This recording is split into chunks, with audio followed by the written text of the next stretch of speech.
Hola, bienvenidos a Justo en la Diana, el programa que analiza el hecho noticioso en todos sus círculos de acción. Brasil vivirá en octubre de este año una de las elecciones más importantes de su historia. Unos comicios donde se enfrentarán dos proyectos políticos antagónicos entre sí, liderados por Luis Ignacio Lula da Silva y Jair Bolsonaro. ¿Qué dicen las encuestas? ¿En qué consiste la campaña de cada uno? Hoy pondremos el dardo justo en la Diana.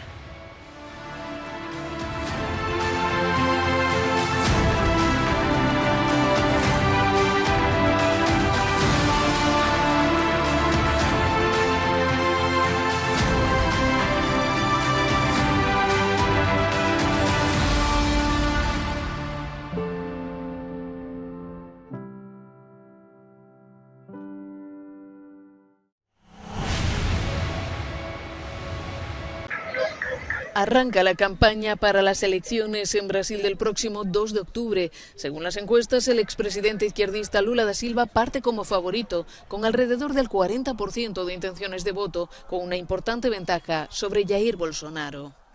Desde la Universidad de Sao Paulo, Lula ha defendido que todos los brasileños tengan el mismo acceso a la educación. Es porque no tuve la oportunidad de estudiar en una universidad que quiero que la gente como yo vaya a la universidad. Quiero crear oportunidades. Estaré más satisfecho cuando el hijo de una limpiadora pueda sentarse en el mismo asiento que la hija de su patrón.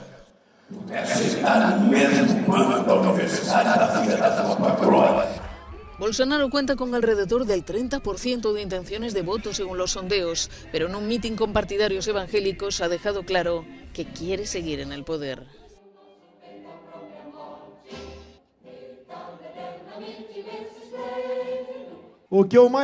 Lo que más quiero es, mucho, pero mucho más adelante, entregar el mando de este país a quien venga a sucederme y entregar un país mucho mejor que el que recogí a principios de 2019. Bolsonaro comenzará su campaña en la ciudad de Juiz de Fora, en Minas Gerais, el mismo lugar donde sufrió un ataque con cuchillo en 2018, en el que estuvo a punto de perder la vida.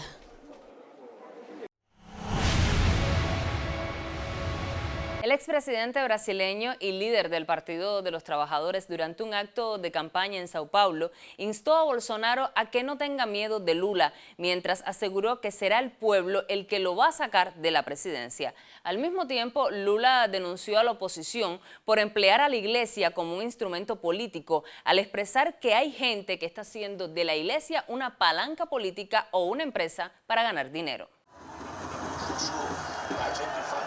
Una defensa del Estado laico. El expresidente de Brasil, Luis Ignacio Lula da Silva, quien busca volver al poder, defendió el sábado la separación entre la Iglesia y el Estado durante un mitin en Sao Paulo. Yo, Luis Ignacio Lula da Silva, defiendo el Estado laico. El Estado no debe tener religión. Todas las religiones deben ser defendidas por el Estado. Tem que ser defendida pelo Estado. Sin nombrarlo, Lula hizo una clara referencia a su principal rival, el actual presidente Jair Bolsonaro, quien busca la reelección y que apela constantemente a los valores cristianos para atraer a la población evangélica, un grupo importante de su base electoral que representa un tercio de los brasileños. As igrejas não têm que ter partido político. Las iglesias no deben tener partido político porque las iglesias deben cuidar la fe y la espiritualidad de las personas, no cuidar la candidatura de falsos profetas o fariseos que están engañando al pueblo entero. Esse povo inteiro. Lula encabeza la intención de voto con un 47% para los comicios del 2 de octubre, frente al 32% de Bolsonaro, según el último sondeo de la encuestadora Datafolha. Sin embargo, Bolsonaro es favorito entre el electorado evangélico con 49% de las intenciones de voto, delante de Lula, que solo concentra un 32%. Bolsonaro ha nombrado pastores como ministros en su gabinete y hasta un juez para el Supremo Tribunal Federal, y evoca constantemente a ese grupo, destacando los valores de la familia y su posicionamiento contrario al aborto.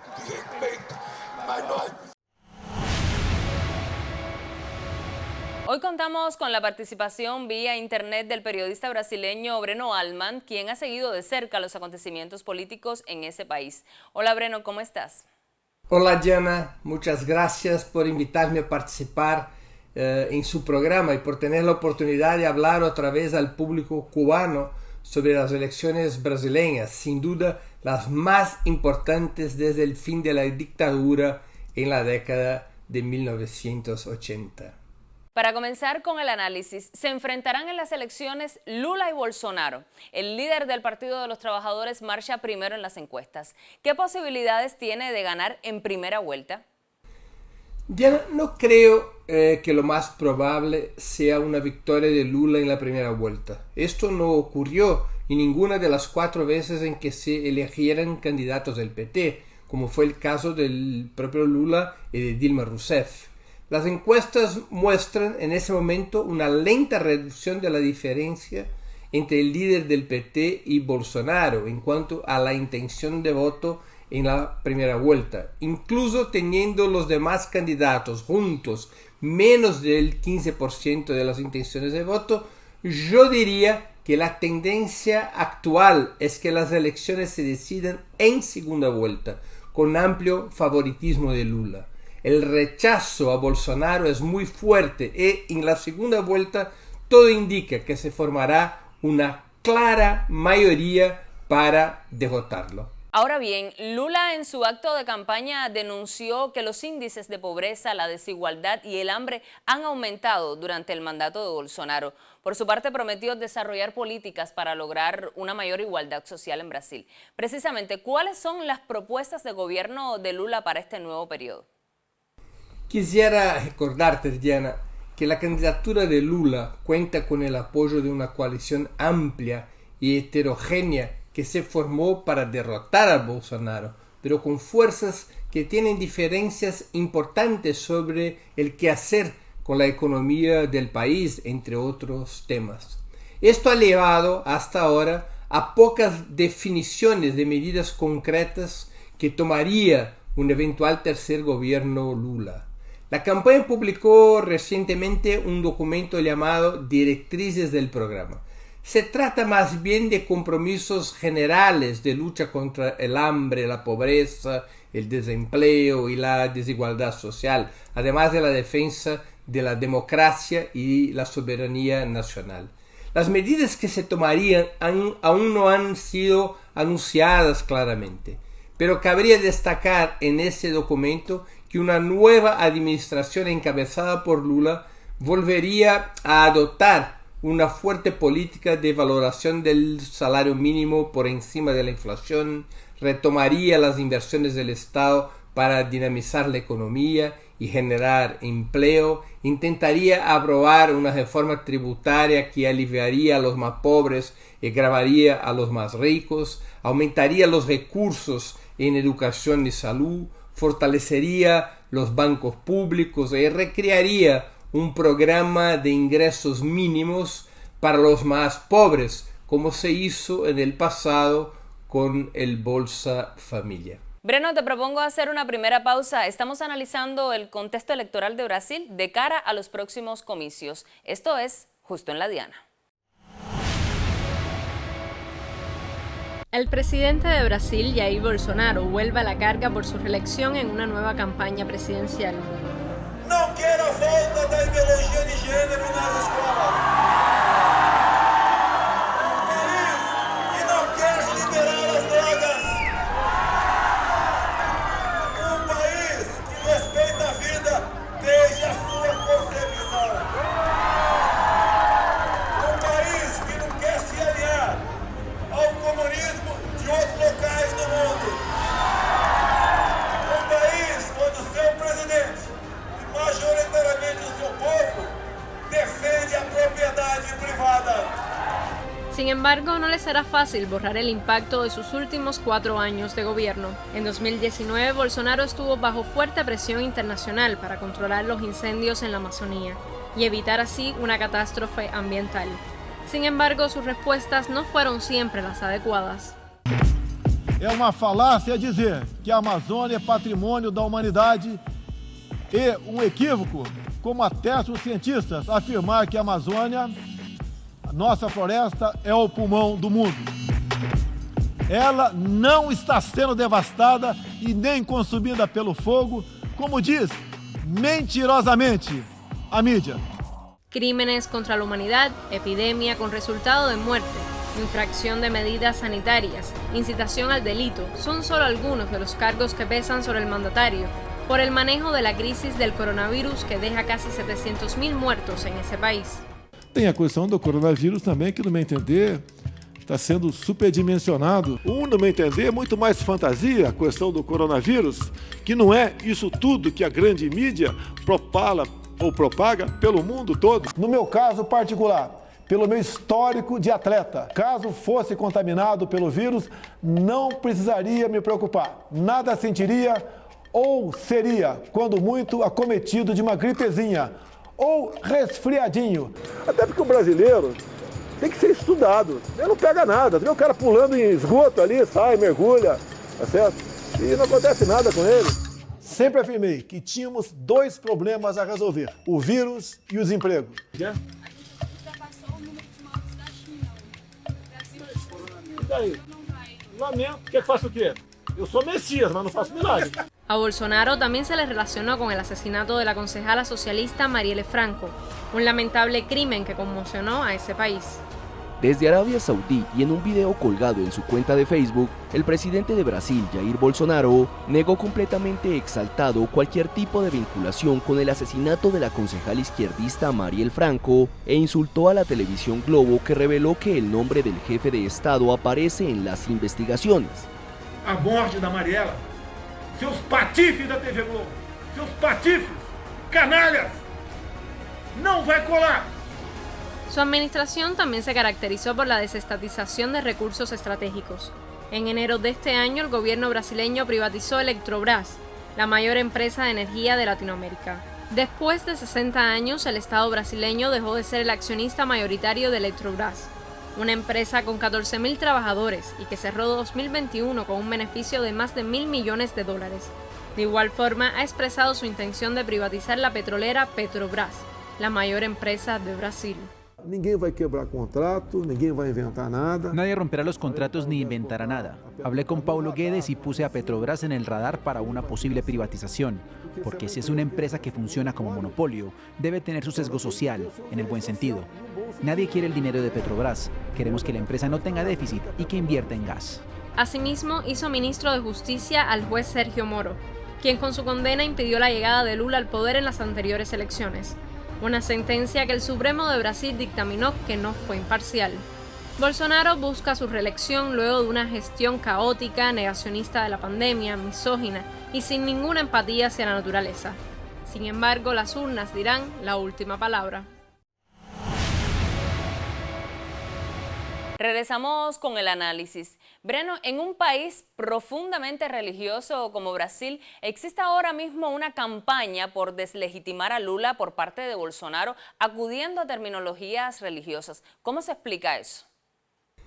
Diana, no es nuevo que la extrema derecha recurra al fundamentalismo religioso para construir un discurso político contra la izquierda. En el caso concreto de Bolsonaro, quien es partidario incondicional del capital y del neoliberalismo en sus formas más opresivas, y así lo ha demostrado a lo largo de su gobierno, sería inviable intentar ganar las elecciones hablando abiertamente de sus planes para el país. Bolsonaro necesita del discurso religioso para llegar a los más pobres, entre los cuales Lula tiene una gran mayoría, y para evitar que la elección tenga como tema principal las cuestiones económicas. La extrema derecha se une a grupos evangélicos para tratar de presentar a Lula y al PT como enemigos de las iglesias y de la familia tradicional, estigmatizando ciertas banderas progresistas como la legalización del aborto y el derecho al matrimonio entre personas del mismo sexo, entre otros temas. Por otro lado, esos grupos evangélicos son actualmente la estructura principal de la campaña de Bolsonaro, ya que están presentes en todo el territorio nacional, repartidos en miles de templos. El actual mandatario solo está por delante en las encuestas entre los más ricos y entre los evangélicos. y busca ampliar esa ventaja para tratar de compensar su situación en otros grupos sociales. Lula también ha mencionado recientemente temas importantes como la integración y la necesidad de revitalizar los mecanismos de integración regional. En este sentido, ¿qué ha dicho sobre el Mercosur y sobre otras organizaciones regionales? Estoy convencido de que la elección de Lula representaría un cambio radical en la actual política exterior brasileña. Bolsonaro ha colocado a Brasil en una posición subordinada, supeditada a Estados Unidos en todos los temas importantes, comportándose como un perro guardián de la política imperialista en Latinoamérica, especialmente contra Venezuela y Cuba. El gobierno de turno operó para vaciar Mercosur, UNASUR y CELAC, además de haber rebajado la participación brasileña en los BRICS y avergonzado el país en el ámbito internacional en casos como el medio ambiente y la lucha contra la COVID-19.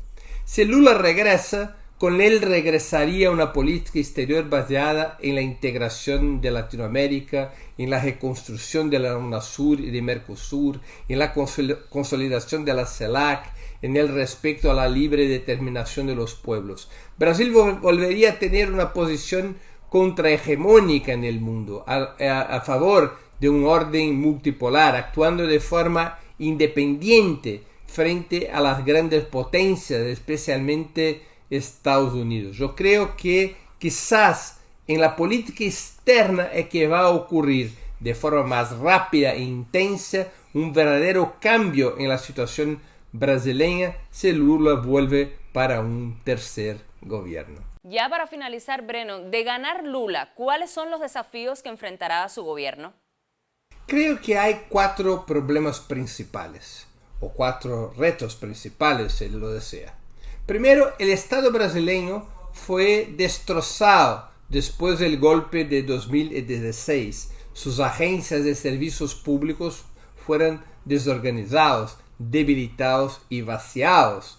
Y tendrá que ser, el Estado brasileño tendrá que ser reconstruido para que un eventual gobierno de Lula pueda cumplir con su programa. En segundo lugar, aunque sea electo presidente de la República, Lula no va a tener mayoría parlamentaria.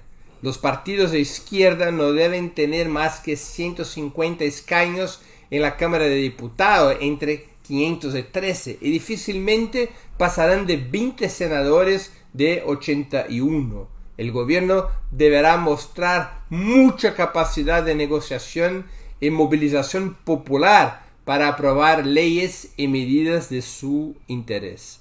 Tercero, la burguesía brasileña, incluso aquellos sectores que hoy están en contra de Bolsonaro, harán todo lo posible para evitar la derogación de las reformas liberales y bloquear las medidas que apuntan a aumentar los salarios de los trabajadores y los impuestos a los capitalistas. Finalmente, el cuarto problema es la fragilidad de la economía brasileña, fuertemente desindustrializada y dependiente de la exportación de productos agrícolas, ganaderos y minerales, con decenas de millones de hambrientos y excluidos del mercado de consumo.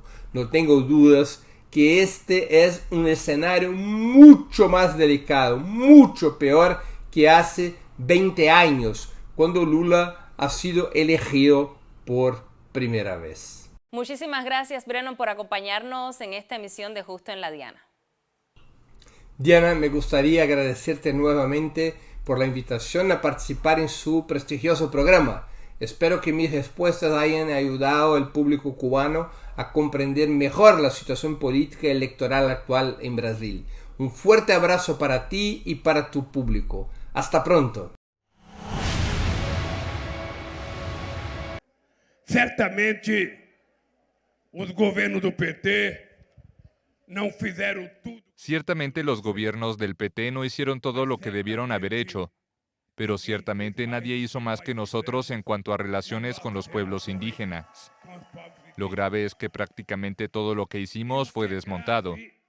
É que praticamente tudo que nós fizemos foi desmontado. Essa gente criou o Ministério da Igualdade. Si creamos el Ministerio de Igualdad Racial, si creamos el de Derechos Humanos, si creamos el Ministerio de Pesca, ¿por qué no podemos crear un ministerio para discutir temas indígenas? ¿Por qué no lo podemos crear? ¿Por que a gente não pode criar? Para esos familiares que aún no tienen tierra demarcada, esto está paralizando. Y para los familiares, por ejemplo, para nosotros, los Kayapó, que tenemos tierra demarcada, todavía sufrimos, porque nuestros territorios no están protegidos. Nuestros territorios están siendo invadidos por mineros, por madereros. Entonces, aún así estamos sufriendo. Entonces, la candidatura de Lula es una esperanza para los pueblos indígenas. Demonstra uma esperança para os povos indígenas. Una nueva encuesta de Datafolha indicó que el candidato a la presidencia de Brasil, Luis Ignacio Lula da Silva, cuenta con el 51% de los votos válidos de cara a los comicios de octubre, mientras que el actual jefe de Estado tiene el 35%. El sondeo refiere que el líder del Partido de los Trabajadores también mantiene la ventaja en intención de voto con el 47%, seguido por Bolsonaro, que obtuvo el 32%. Con esta ventaja de Lula frente a Bolsonaro de 15 puntos porcentuales en intención de voto, la encuesta refiere que el exmandatario ganaría los comicios en la primera vuelta. Tuvimos una pandemia con más de 600.000 muertos, negacionismos, corrupción en la compra de vacunas. Yo llegué a pensar cómo hubiese sido si Lula estuviese y no Bolsonaro.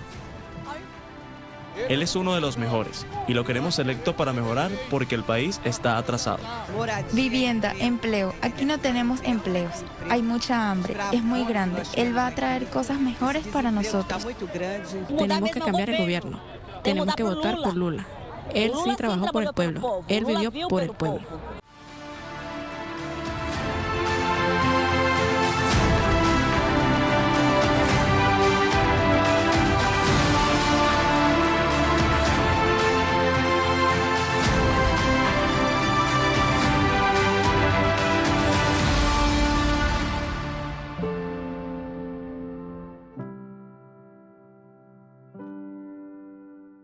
Foi importante compreender que quando eu deixei a presidência em 2010, o Brasil estava numa situação internacional e numa situação interna de crescimento econômico, de respeitabilidade muito grande. O Brasil, na verdade, tinha virado protagonista internacional. E o que nós estamos vendo hoje é que o Brasil está quebrado. O Brasil está muito quebrado. Só para você ter ideia, nós temos 19 milhões de pessoas com fome hoje no Brasil e nós temos 116 milhões de pessoas com algum problema de insegurança alimentar. Nós temos 15 milhões de desempregados, temos 6 milhões de pessoas que já pararam de procurar emprego porque não tem emprego e temos 33 milhões de pessoas que estão trabalhando eventualmente. Tudo foi desmontado. Em nome do quê? Em nome de apagar a imagem do Lula e apagar a imagem do PT da cabeça do povo brasileiro. Eu estou defendendo uma causa, a minha causa é a luta contra a desigualdade no Brasil e no mundo. Então eu quero aproveitar, enquanto Deus me dá vida, enquanto eu tenho energia, enquanto eu tenho força no meu pulmão, na minha garganta e nas minhas pernas, de lutar para ver se a gente consegue criar um mundo mais humano, mais fraterno, mais solidário, em que todo mundo tem o elementar.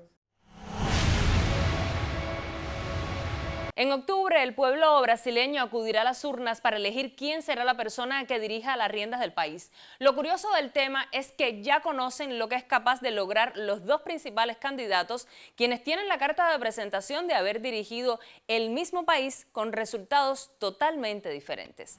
Lo espero el próximo jueves a las 9:30 de la noche para analizar un hecho noticioso en todos sus círculos de acción.